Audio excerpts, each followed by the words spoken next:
Sadje imam, oreščke imam, kruh imam doma. Glej naprej, če te zanima, kako porabiti star kruh. Jaz skočim po ostale sestavine. Se vidimo v kuhinji. Današnji recept se vrti okrog starega kruha. Pripravljamo tradicionalno kozjansko jed, kruhovo potico. Ti je kaj znano? Po tradicionalnem receptu so rezine kruha namočili v mleko, premazali s pregreto smetano, ga zavili v testo in spekli.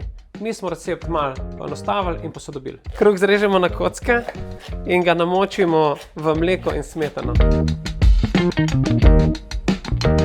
Tako. Kruhovi zmesi dodamo namočene rozine, potem pražene in sesekljane lešnike in orehe, na kocke zrezane jabolka in pa rumenjake. Nato bom še pa naredil sneg, ko bom dal sladkor in ga umešal v 2 korakih, da bo zmes puhasta. Za še boljši okus narastka lahko dodamo cimet.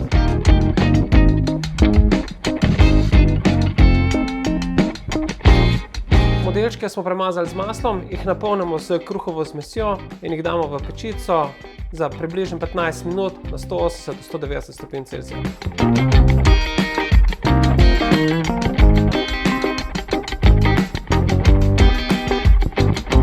Obožujem hitre recepte, ki naredijo ogromen odvis. In kozjanska potica me je res prepričala. Preizkusi jo tudi ti. To je to.